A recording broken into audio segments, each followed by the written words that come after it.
À des millions de kilomètres de la Terre, une planète nous fascine depuis toujours. Un astre à part et mystérieux, Mars.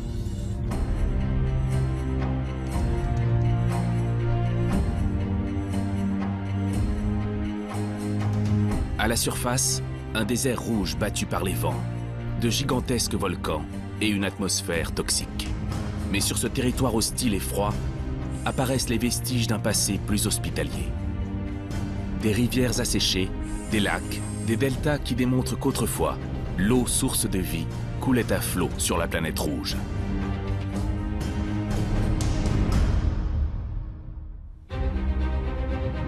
Alors, quel fut le destin de Mars? A-t-elle vu un jour émerger la vie? Et si oui, des organismes subsistent-ils encore en secret dans les profondeurs de la roche?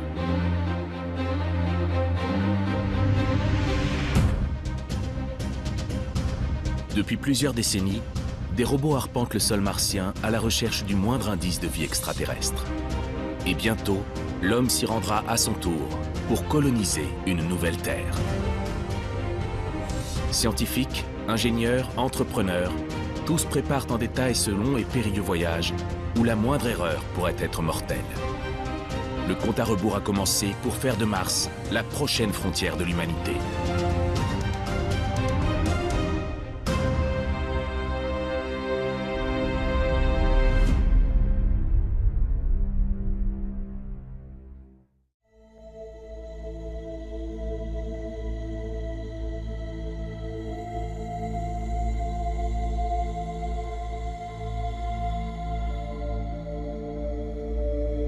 Il y a plus de 5 milliards d'années, notre système solaire venait de naître. Autour d'un soleil encore méconnaissable, de jeunes planètes prenaient forme, soumises à d'immenses forces gravitationnelles.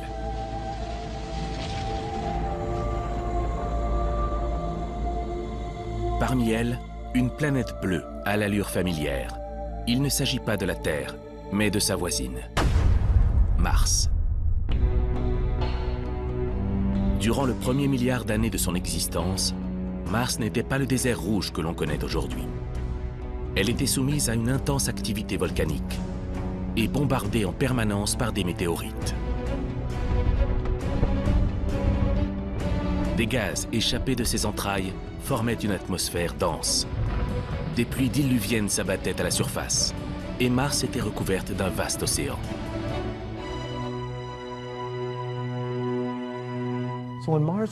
Lorsque Mars et la Terre se sont formées, elles étaient peut-être comme des sœurs jumelles avec de nombreuses évolutions possibles. Mais leurs destins ont divergé. James Garvin est le chef scientifique de la NASA en charge de l'exploration extraplanétaire. Cela fait plus de 30 ans qu'il se passionne pour la planète Mars. Aujourd'hui, nous avons donc un récit de deux objets très différents mais qui partagent les mêmes éléments de base qui les rendent si intéressantes.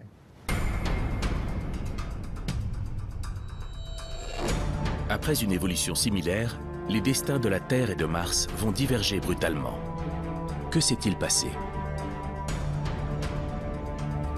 Pour de nombreux spécialistes, le coupable serait un astéroïde géant qui aurait frappé Mars il y a 4 milliards d'années. L'impact, d'une violence inouïe, aurait alors provoqué l'évaporation des océans et anéanti toute activité volcanique.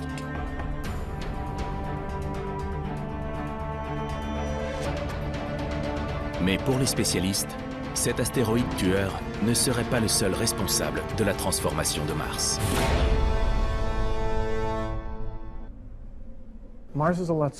Mars est beaucoup plus petite que la Terre, et ce que nous avons remarqué à travers le système solaire, c'est que la taille compte.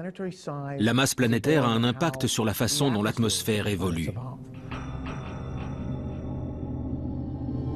Mars est en effet 6 fois plus petite que la Terre. Son cœur, moins volumineux, est donc moins chaud que celui de notre planète. Au fil du temps, Mars s'est ainsi refroidi plus rapidement, à tel point que les volcans ont fini par s'éteindre.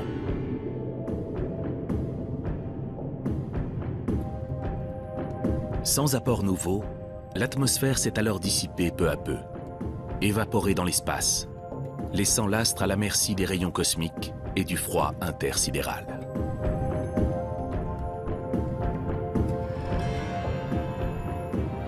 Aujourd'hui, Mars est un désert aride et inanimé.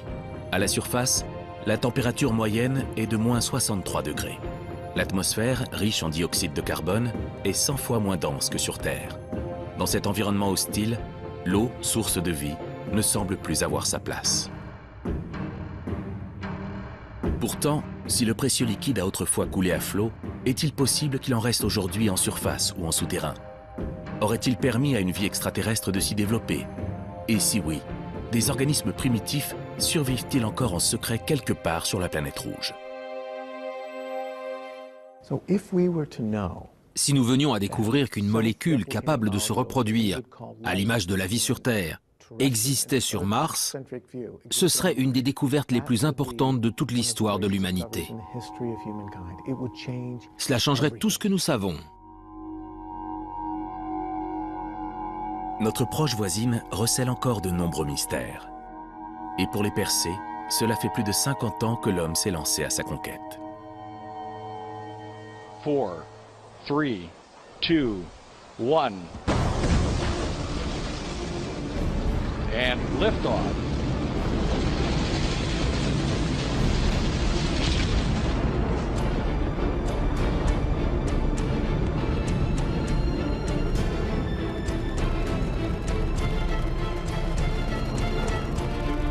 Depuis 1965, plus de 47 missions à destination de la planète rouge ont vu le jour. Américains, Russes et Européens, tous voient en Mars une nouvelle frontière de la connaissance, 40 ans après la conquête de la Lune.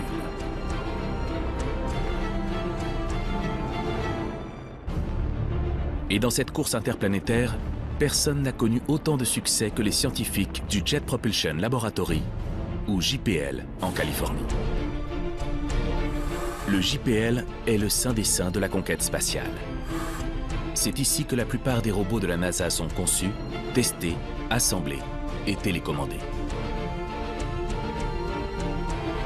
Dans la salle de contrôle, véritable cœur opérationnel, la planétologue Diana Planet a les yeux rivés sur Mars depuis plus de 20 ans.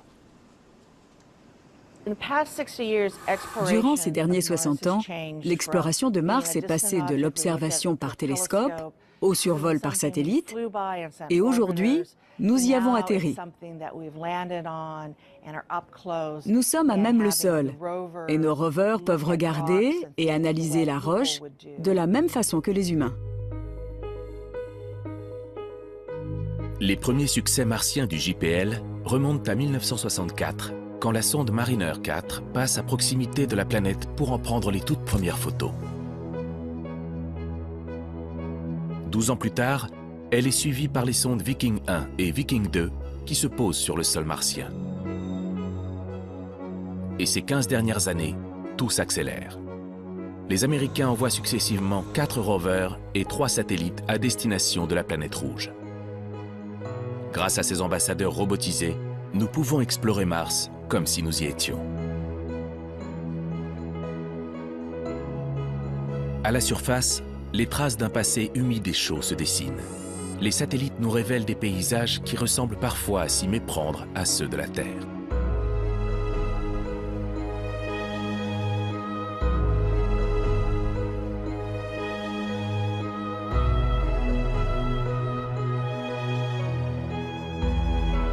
Au pôle, les images infrarouges mettent au jour de gigantesques glaciers, encore plus volumineux que ceux du Groenland.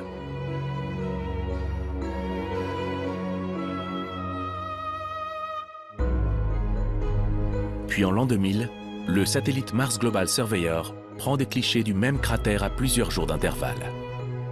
Sur les flancs apparaissent alors les traces d'une rivière asséchée. Un liquide se serait échappé des profondeurs avant de s'évaporer. Les planétologues pensent que ce pourrait être de l'eau. Au fil des missions, la surface de Mars tout entière semble s'animer.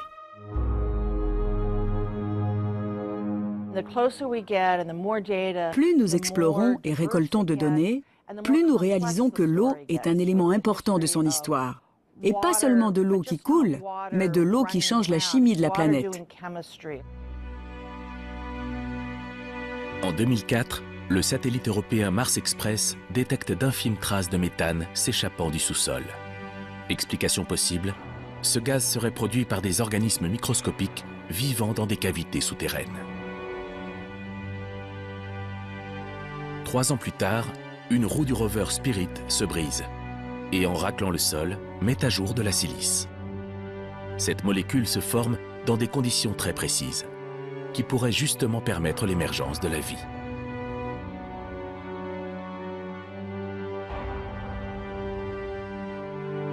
Alors, pour pousser la recherche toujours plus loin, les scientifiques du JPL ont créé un nouveau rover hors norme.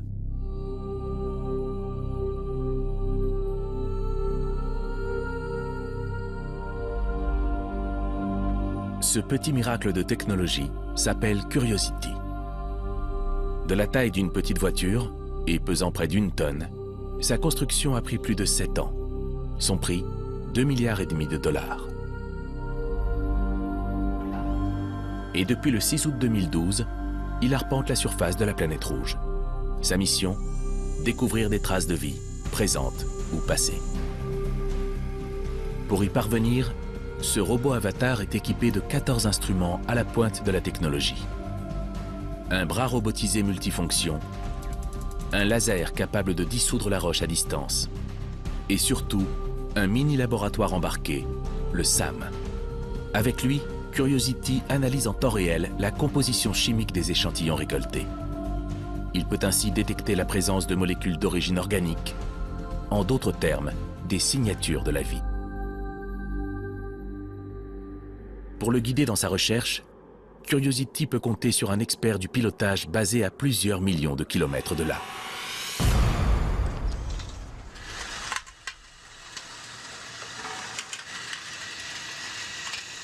Matt Haverly est pilote de rover. Chaque matin, il se rend sur un gigantesque bac à sable et répète un à un tous les mouvements de Curiosity avec une réplique robotisée surnommée l'épouvantail.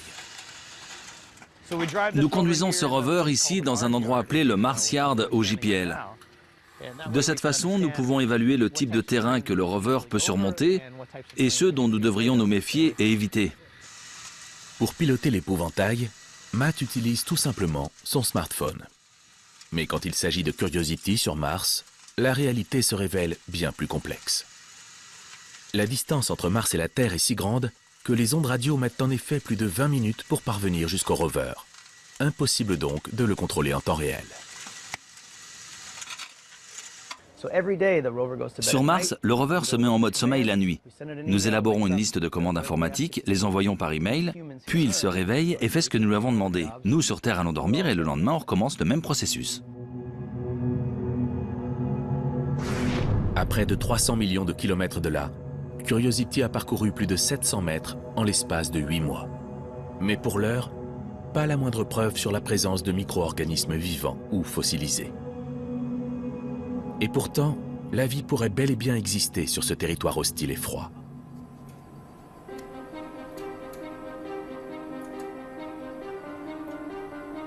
C'est en tout cas ce qu'a démontré le docteur Jean-Pierre Paul de Vera, planétologue du Centre aérospatial allemand à Berlin. Dans son laboratoire, ce chercheur passionné a créé une machine pour le moins étonnante, une chambre martienne. Température, pression atmosphérique, composition chimique, rayons UV. À l'intérieur, chaque paramètre peut être réglé avec précision. Le but, tester les capacités de résistance des organismes terrestres aux conditions martiennes. D'après ce qu'on a vu, les résultats qu'on a obtenus, c'est vraiment possible d'y trouver peut-être la vie sur place, ou bien que la vie terrestre, des organismes, des micro-organismes survivent sur Mars. Oui. En 2012, le docteur Paul de Vera a ainsi pu démontrer que des cyanobactéries apparues sur Terre il y a plus de 3,5 milliards d'années survivent sans problème après plusieurs semaines passées dans la chambre martienne.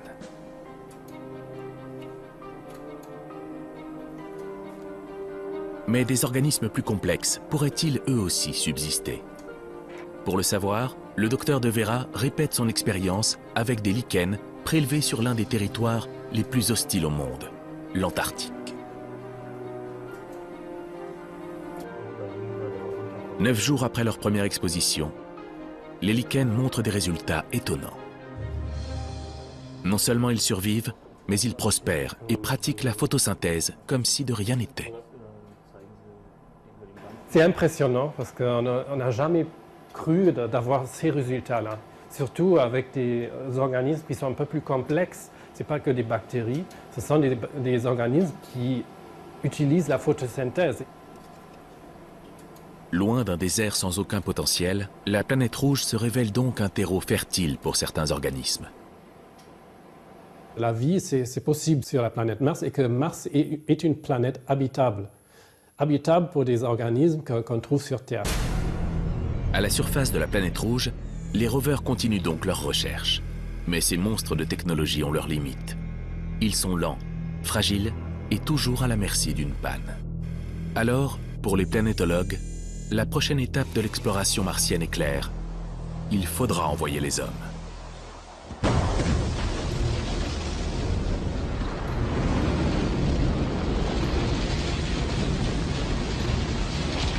Mais lorsqu'ils s'envoleront pour Mars, les astronautes feront face à une mission d'une complexité encore jamais vue. La distance entre la Terre et Mars est en moyenne 1500 à 3000 fois plus grande que la distance de la Terre à la Lune. Y envoyer des hommes aujourd'hui serait probablement 1000 fois plus dur que d'y envoyer un rover tel que Curiosity. La principale difficulté provient de la distance entre la Terre et Mars et du fait que ces planètes tournent autour du Soleil à des vitesses différentes. Il faut donc attendre qu'elles soient presque alignées pour que le trajet soit le plus court possible, soit quand même près de 56 millions de kilomètres. Avec les moyens de propulsion d'aujourd'hui, un aller simple prendrait près de 7 mois. Et à la moindre erreur de trajectoire, les astronautes n'auront plus assez de carburant pour faire demi-tour. Ils seraient alors condamnés à errer dans l'espace à tout jamais. Et si la mission arrive sans encombre, l'équipage devra ensuite attendre près de 2 ans sur place avant que les planètes s'alignent à nouveau pour le retour. Une mission habitée vers Mars durerait donc 1000 jours, soit près de 3 ans.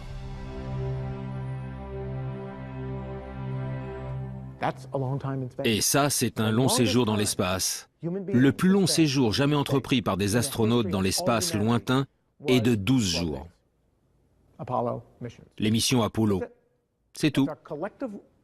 C'est l'ensemble de notre expérience collective dans l'espace lointain, hors de la protection du champ magnétique terrestre. Autre problème, un voyage de cette durée présuppose des quantités énormes d'approvisionnement. Dans une configuration minimale, 4 astronautes feront partie du voyage.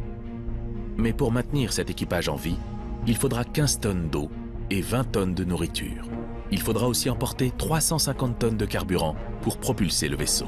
Au total, cela représenterait une masse de près de 400 tonnes, c'est-à-dire presque le poids de la Station spatiale internationale. Or, aucune fusée ne peut emporter une telle charge utile. Il semble donc impossible de propulser un équipage et tout son matériel jusqu'à la planète Mars en une seule fois.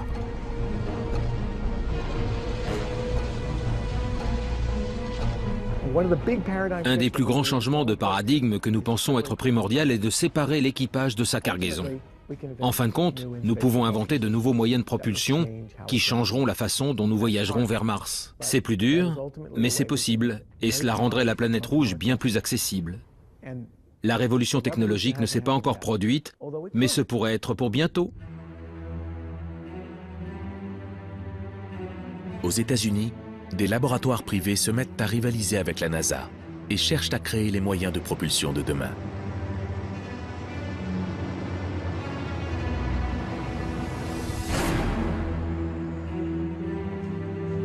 Dans le sud des États-Unis, à Houston, au Texas, les locaux de la compagnie Ad Astra Rocket sont discrets. Mais à l'intérieur, un moteur fusée révolutionnaire est entré dans sa phase finale d'évaluation.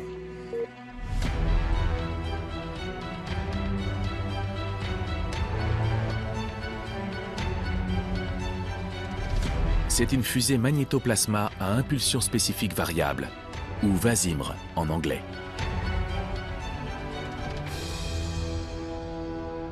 Son inventeur, Franklin Chang Diaz. un ancien astronaute avec plus de 7 missions dans l'espace à son actif, un record.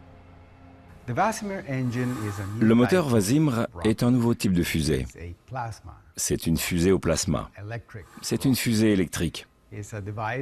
C'est un dispositif qui nous permet de nous déplacer plus rapidement dans l'espace, tout en consommant moins de carburant, et donc de paver la voie à la conquête de tout le système solaire.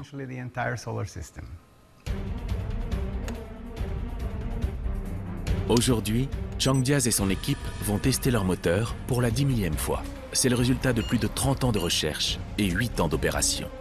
Arming. Pulse. Lorsque les ingénieurs activent le moteur, un gaz instable, l'argon, est envoyé vers la première chambre d'allumage. Il est alors bombardé par de puissantes ondes radar qui arrachent les électrons de leurs atomes.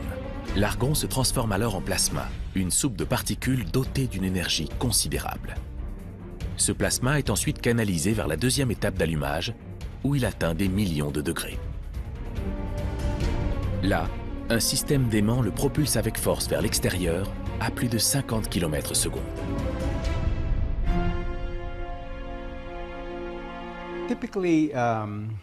Tous les moteurs de fusée fonctionnent de la même façon, en utilisant le principe de l'action et de la réaction. Nous reprenons ce processus, mais en éliminant toute composante chimique. À la place, nous utilisons l'énergie électrique pour chauffer un gaz appelé argon à des températures extrêmes proches de celles du Soleil. Et donc maintenant, on ne parle pas de quelques milliers de degrés, mais de plusieurs millions de degrés. Grâce à ces températures, le Vasimr pourrait donc aller plus vite et plus loin, avec beaucoup moins de carburant. À terme, Chang Diaz estime que son prototype permettrait à l'homme d'atteindre la planète Mars en moins de 2 mois, soit 3 fois plus vite qu'avec un moteur conventionnel. Mais ces températures incroyables sont aussi un obstacle. Notre problème est le suivant. Comment contenir quelque chose de si chaud sans faire fondre ce qui l'entoure? Nous avons résolu ce problème grâce à l'action de champs magnétiques très puissants. Mais une fois sorti du moteur, le plasma est un danger capable de faire fondre tout le laboratoire. Pour l'heure, les tests sont donc limités à quelques minutes. Autre difficulté, pour fonctionner, les aimants du Vasimr doivent être alimentés de façon continue en électricité. À proximité de la Terre, Chang Diaz est convaincu que des panneaux solaires seraient suffisants. Mais pour Mars, il faudra trouver une autre solution. En route vers Mars, et même au-delà, la puissance du Soleil s'affaiblit. Et il faut donc emporter une source d'énergie alternative abondante. Et dans notre cas, cela signifie un réacteur nucléaire. Le Vasimr sera-t-il prêt à temps pour la première mission vers Mars? Rien n'est moins sûr. Mais quoi qu'il en soit, la mission n'en serait pas moins périlleuse. Car dans le vaisseau en route pour la planète rouge, il existe un autre maillon faible, l'homme.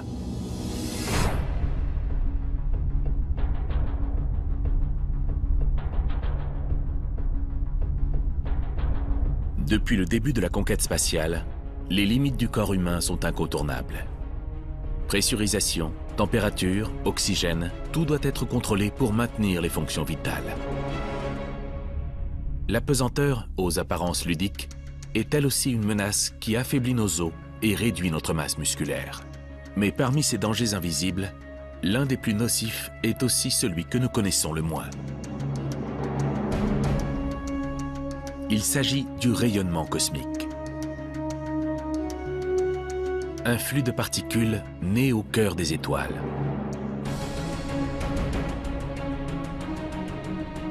Sur Terre et sur la Station spatiale internationale, le champ magnétique de notre planète nous protège de ces rayons capables de détruire notre ADN. Mais dans l'espace, les astronautes en route pour Mars n'auront pas cette chance. Alors, pour évaluer précisément les risques d'une telle mission, les scientifiques de la NASA ont créé le laboratoire de radiation cosmique à Brookhaven, dans l'État de New York. Ici, un accélérateur de particules géant permet de recréer un bombardement cosmique de façon sûre et contrôlée sans aller dans l'espace. Aujourd'hui, le biologiste Peter Gaïda va tester les effets d'une éruption solaire sur des neurones extraits de cellules souches d'un cerveau humain. Il y a de nombreux risques potentiels liés aux rayons cosmiques, et parmi eux, les plus dangereux sont ceux qui affectent le cerveau et le système nerveux central dans son ensemble, ainsi que ceux qui aboutissent à différents types de cancers. Avec ses cultures de neurones, Peter Gaïda se dirige vers la salle de radiation ultra sécurisée.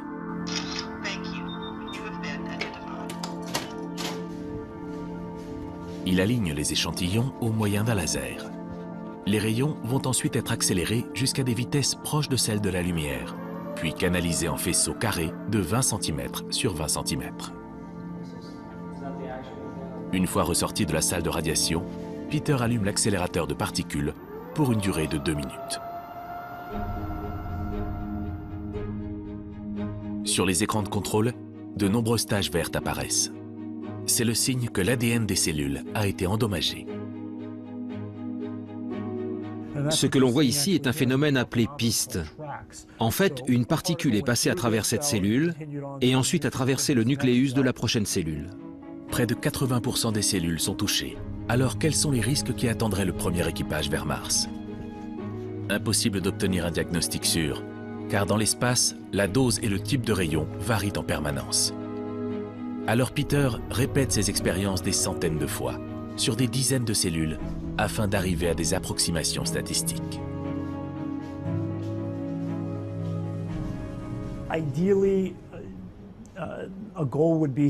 À terme, notre objectif serait de pouvoir dire à un astronaute en route vers Mars qu'il sera potentiellement exposé à un pourcentage X fois plus élevé de développer un cancer que s'il restait sur Terre, dans les mêmes conditions et sans avoir à aller dans l'espace.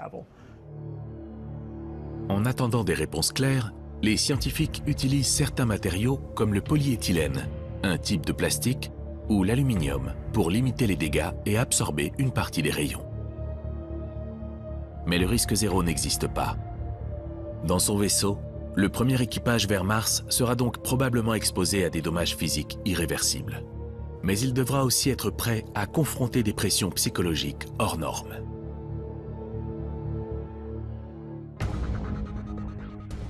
Et ça, personne n'est plus à même de le comprendre que Romain Charles.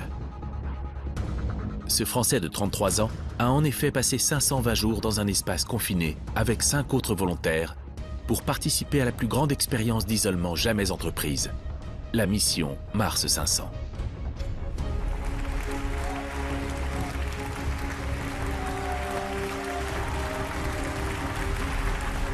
Cette expérience, menée conjointement par les programmes spatiaux russes et européens, commence en juin 2010 près de Moscou avec 3 Russes, un Chinois, un Italien et un Français.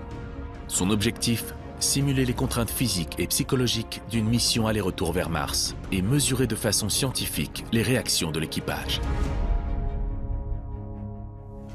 Lorsque je suis rentré dans les modules, le 3 juin 2010, je me suis dit, voilà, maintenant, ces 3 modules-là, c'est ton univers. Ouais, bon, il est assez petit par rapport à ce que je connaissais avant, mais c'est comme ça. Donc tout ce que je ne peux pas faire à l'intérieur, eh bien, je le ferai en sortant. Espace restreint, nourriture rationnée, tâches répétitives. Les scientifiques russes contrôlent tous les paramètres de l'extérieur. Leur objectif, savoir si un équipage peut vivre en harmonie dans de telles conditions ou s'il risque de succomber à la jalousie, la rébellion, voire même la mutinerie. Au bout de quelques semaines, les premières difficultés apparaissent. La monotonie, c'est vraiment ce qu'on a combattu le plus. Puisque notre travail, d'une part, était très monotone. C'était toujours les mêmes expériences que l'on répétait encore et encore. Même la nourriture était basée sur un régime hebdomadaire. Donc, on mangeait tous les lundis la même chose, tous les mardis la même chose. Donc, c'est vrai que la monotonie, c'était le facteur le plus stressant, en quelque sorte. Dans ces espaces confinés où la monotonie règne, rien n'est anodin. Le moindre petit problème, la moindre tension entre les membres de l'équipage peut dégénérer rapidement. L'expérience a démontré que les astronautes doivent à tout prix être soigneusement sélectionnés, non seulement pour leurs compétences techniques, mais aussi pour leur capacité sociale. Quant à la question de la mixité homme-femme, elle est encore loin d'être résolue. Les Russes sont contre, les Européens et les Américains pour. Dans la capsule de Mars 500, les pensionnaires ont finalement réussi à cohabiter sans heurts. Mais un conflit est néanmoins apparu, non pas à l'intérieur du vaisseau, mais entre l'équipage et la Terre.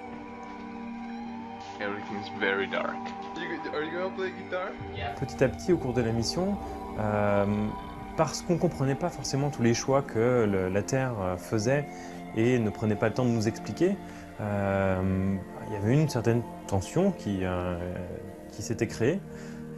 Après, je pense que d'une certaine façon, il est plus sain d'être en colère contre la Terre que d'avoir des tensions qui se créent à l'intérieur du groupe. Après 520 jours, Romain Charles sort finalement le 3 juillet 2011. Ému et encore sous le choc, il mettra quelques mois à réaliser le facteur psychologique le plus important de tous, la promesse d'un retour. Le voyage peut durer 1 an et demi qu'on a fait, 2 ans, 3 ans, peut-être même 10 ans, mais il faut vraiment ce retour prévu, cette lumière au bout du couloir qui me dit on revient sur Terre, on revient auprès de toutes les personnes que l'on connaît, que l'on aime. Je pense que c'est vraiment important.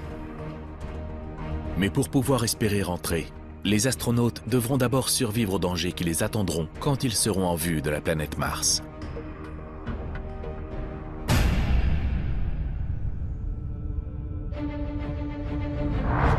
Après 7 mois d'un voyage long et éprouvant, les astronautes n'auront en effet pas une seconde de répit. L'ultime étape de leur vol sera la plus intense et la plus risquée de toutes, l'atterrissage.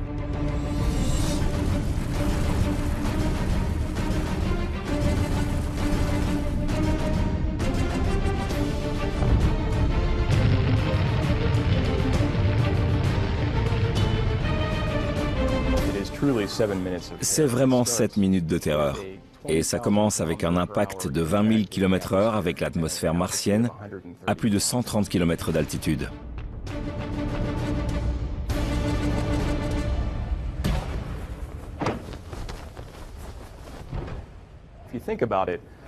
En y réfléchissant, notre zone d'atterrissage sur Mars est longue de 10 km. Mais c'est à plus de 200 millions de kilomètres d'ici. C'est comme si nous essayions de viser un cheveu humain à Tokyo depuis Paris.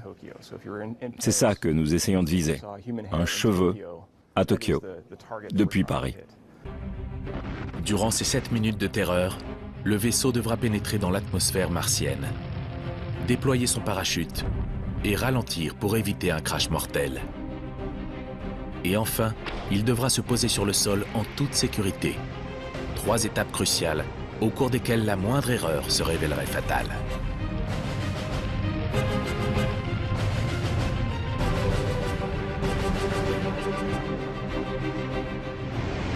Il y a environ 70 explosions pyrotechniques et séparations qui doivent survenir dans un ordre très précis.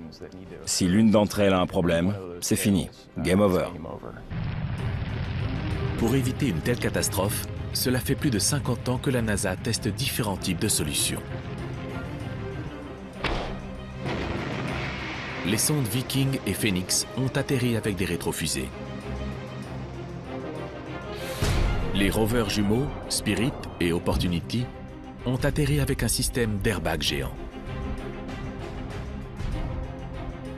Et pour poser Curiosity tout en douceur, les scientifiques de la NASA ont utilisé le Sky Crane, ou grue du ciel.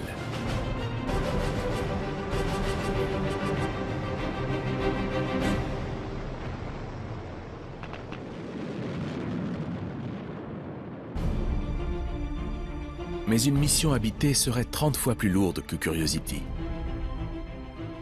Aucune des solutions utilisées jusqu'à présent ne semble donc applicable. D'un point de vue d'ingénierie, c'est tout à fait possible d'envoyer des hommes sur Mars. Est-ce que nous avons une solution clé en main? Non. Mais nous avons de nombreux concepts et idées. Mais aucun d'entre eux n'a encore été prouvé. Les scientifiques de la NASA teste actuellement un bouclier thermique gonflable géant. En augmentant considérablement la surface de friction, il pourrait ralentir suffisamment le vaisseau. Les premiers essais autour de la Terre semblent prometteurs, mais au final, le seul test qui compte sera celui d'un véritable atterrissage sur la planète rouge. Et à cause de la distance de la Terre à Mars, le signal radio des astronautes mettra près de 20 minutes à nous revenir. Ils seront donc déjà à la surface ou morts en cours de route, bien avant que nous le sachions.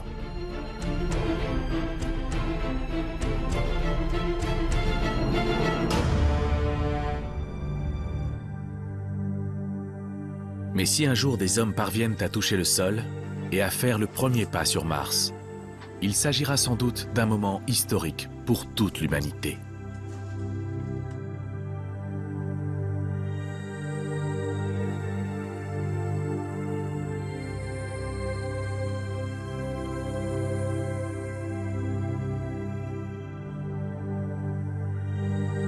Sur Terre, dans ce désert froid et orange, les préparatifs ont déjà commencé. Nous sommes au milieu de l'Utah, à l'ouest des États-Unis. Ici, la température, l'humidité de l'air, la géologie du sol, tout est à l'image de la planète rouge. Une équipe de scientifiques qui a donc construit une station de recherche unique au monde, le Mars Desert Research Station. Construite aux mêmes dimensions que les modules d'habitation prévus par la NASA, cette base abrite un équipage de 6 personnes qui opèrent en conditions de simulation complète.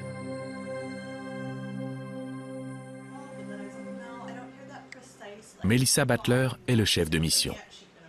Au total, cette géologue canadienne a passé plus de 200 jours dans ces conditions. Nos recherches se concentrent beaucoup sur l'étude des roches, car la géologie de ce lieu est similaire à celle de Mars. Mais elles se concentrent aussi sur la façon d'explorer la surface d'une autre planète. Ingénieurs, botanistes, psychologues, entrepreneurs, ici, les chercheurs viennent du monde entier effectuer des rotations de 2 semaines.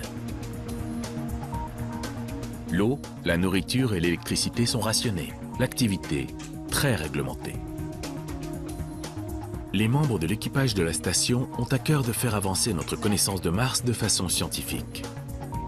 Mais lors de leur séjour dans l'Utah, ce sont eux les vrais sujets de recherche.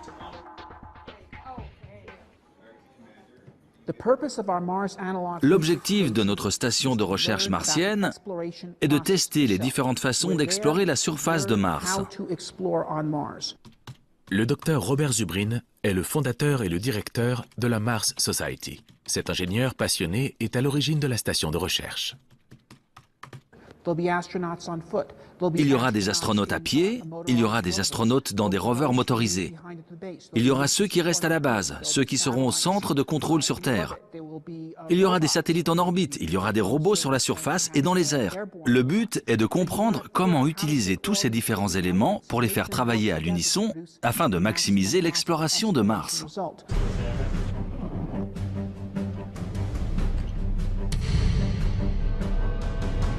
Dans l'Utah, les missions de terrain sont limitées à 4 heures par jour.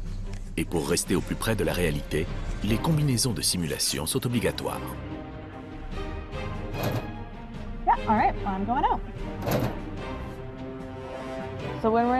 Quand on est en simulation complète, on doit porter ces combinaisons à chaque fois qu'on sort du module d'habitation.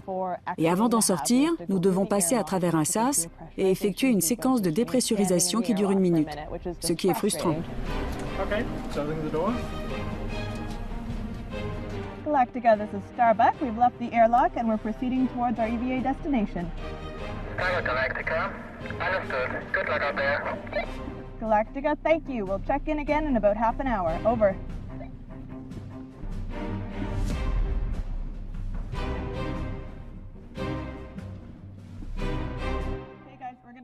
Sur le terrain, les chercheurs effectuent des missions scientifiques très précises, exactement comme ils le feraient sur Mars.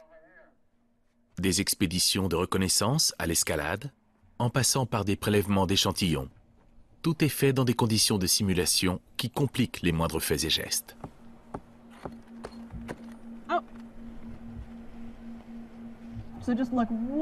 Regarde en haut et ensuite vers ta gauche. Ta gauche. Je sais pas de quoi tu me parles. Ouais, ok, je monte vers toi. Après plusieurs heures sur le terrain, dans des conditions difficiles, les chercheurs sont épuisés et rentrent à la base.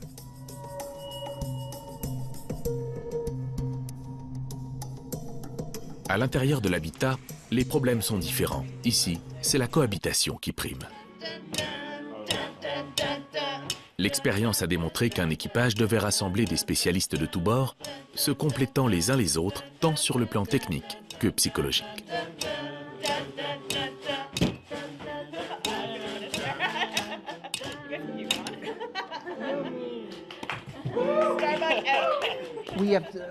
Nous avons découvert de nombreuses choses. Premièrement, l'équipage doit être mené depuis le front. Le chef de mission fait partie de l'équipage. Le groupe sur Terre n'est pas le centre de contrôle, mais le centre de soutien. Nous avons découvert que l'équipage devait être sur la même rotation horaire et non pas décalé. Nous avons découvert qu'en termes de véhicules de surface, il vaut mieux utiliser des petits 4x4 agiles. Mars sera exploré depuis la selle d'un quad. En 11 années d'opération, la station de recherche a permis de voir au-delà des défis techniques étourdissants et de mieux comprendre les aspects pratiques d'une mission humaine sur une autre planète.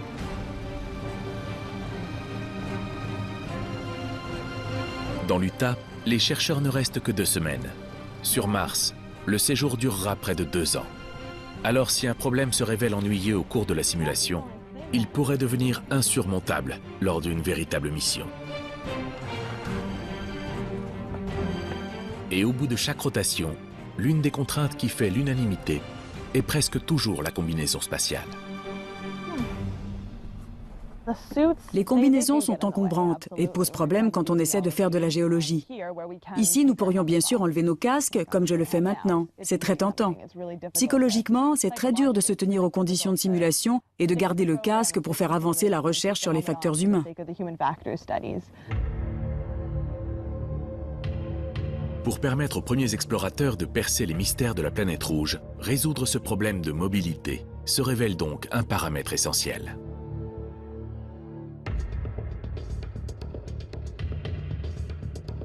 Dans les laboratoires du MIT à Boston, une combinaison spatiale dernière génération promet justement de transformer l'exploration spatiale. Elle s'appelle BioSuit et elle se porte comme une seconde peau.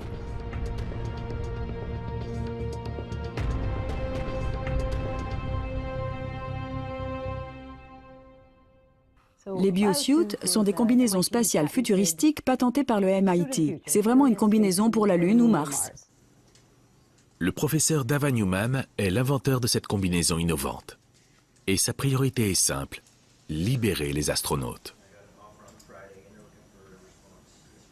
En tant que chercheur, j'essaie de donner aux astronautes un maximum de flexibilité. Sur Mars, ce sera une exploration extrême qui nous attend. Après tout, nous y allons pour trouver la vie, et pour ce faire, il faut être sur le terrain, à genoux. On peut comparer ça à un athlète de l'extrême, si vous voulez. Les combinaisons spatiales traditionnelles sont de véritables vaisseaux spatiaux gonflables pour une personne. Elles pèsent plus de 140 kg, limitent les mouvements et doivent être pressurisées comme l'air à l'intérieur d'une cabine d'avion. Le BioSuit, en revanche, n'a pas les mêmes contraintes. Dans son laboratoire, le professeur Newman utilise un prototype de démonstration sur son assistante. De l'exercice pour se préparer à aller sur Mars. Vous pouvez voir comme elle est mobile. Si vous la voyez sur le tapis roulant, marchant, courant, bondissant, nous allons faire des petits bonds sur Mars. C'est très mobile. À quelle vitesse peux-tu courir ? Excellent. Oui, là, on voit bien qu'elle peut bondir. On peut vraiment tester la biomécanique qu'on utilisera sur Mars. C'est fantastique. Ces lignes rouges qui épousent les contours du corps sont le résultat de plusieurs années de recherche. Elles imitent les fibres musculaires pour former une armature souple qui comprime le corps de celui qui la porte.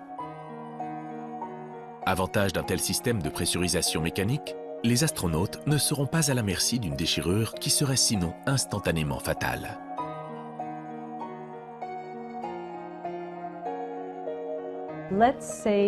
Imaginons que vous soyez sur Mars et que vous perciez la combinaison. Disons une petite perforation de quelques millimètres. Vous pourriez mettre un sparadrap fait de polymères spéciaux et continuer la mission. Et ça, c'est impossible avec les combinaisons actuelles, vu qu'elles sont pressurisées par des gaz. À la moindre déchirure, la mission est terminée. Le professeur Newman estime qu'il lui faudra encore plusieurs années pour achever la première version 100% opérationnelle. S'il se pose sur Mars, l'homme pourra alors se déplacer presque exactement comme il le fait sur Terre. Et qui sait, il décidera peut-être alors de s'établir définitivement sur la planète rouge et de créer la toute première colonie interplanétaire.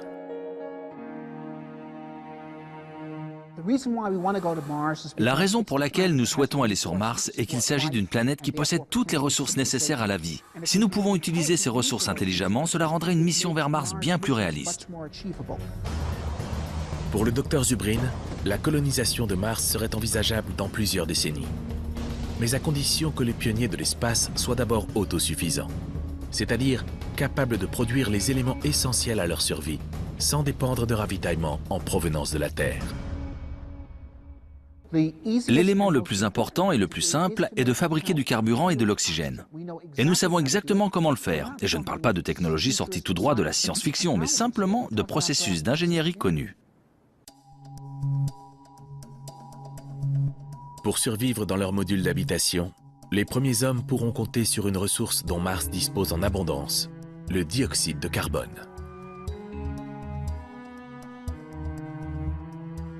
Ce gaz, bien que toxique pour l'homme, pourrait être combiné avec de l'hydrogène apporté par l'équipage. Par simple réaction chimique, ce mélange se transformerait alors en méthane, CH4, et en eau potable, H2O. Par électrolyse, l'eau en excédent pourrait ensuite être retransformée en hydrogène et en oxygène.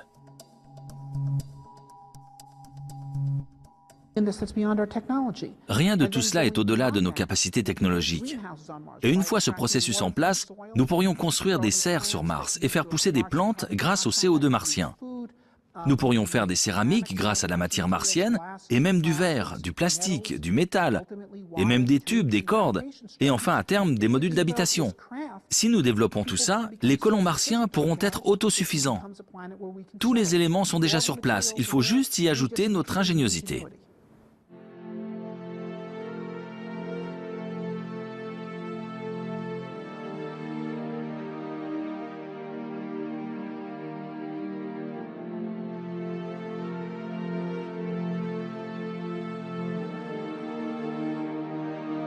La solution ultime envisagée par certains serait de transformer littéralement la planète Mars en sœur jumelle de la Terre pour la rendre habitable et accueillante, avec une atmosphère respirable et même de la végétation.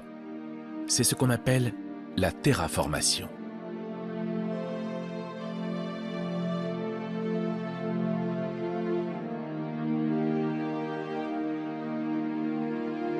Ce processus de transformation planétaire se déroulerait en 3 étapes. La première consisterait à faire fondre les pôles pour augmenter l'effet de serre et ainsi réchauffer la planète. La deuxième serait d'utiliser des plantes pour transformer le dioxyde de carbone de l'atmosphère en oxygène. Enfin, dernière étape, redémarrer le moteur planétaire et l'activité volcanique pour que l'atmosphère de Mars se régénère en continu.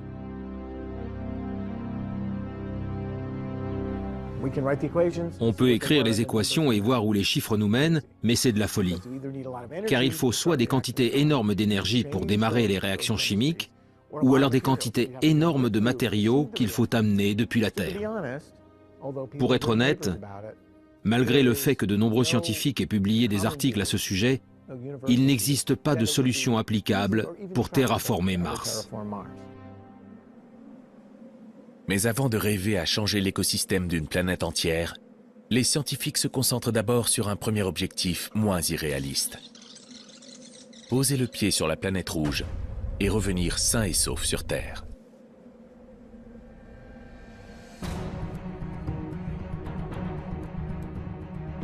Mais les promesses de Mars font rêver. Difficile pour les chercheurs de ne pas s'emballer si près du but. Déjà, le successeur du rover Curiosity est en préparation. Et si tout se passe comme prévu, les premiers hommes fouleront le sol de la planète rouge dans quelques décennies. Désormais, les compagnies privées sont elles aussi engagées dans la course aux côtés de la NASA. Un milliardaire américain promet ainsi d'envoyer un couple en orbite autour de notre voisine d'ici 2020. Un entrepreneur hollandais envisage quant à lui d'offrir à 4 astronautes un aller simple vers la planète Mars. Baptisée Mars One, cette mission est annoncée comme la première émission de télé-réalité intersidérale. Aussi fou que cela puisse paraître, tous les spécialistes semblent unanimes. Un jour ou l'autre, le destin de l'homme passera par la planète rouge. J'ai le sentiment que nous devons nous y rendre. C'est une étape essentielle de notre évolution humaine. Mars est notre destinée.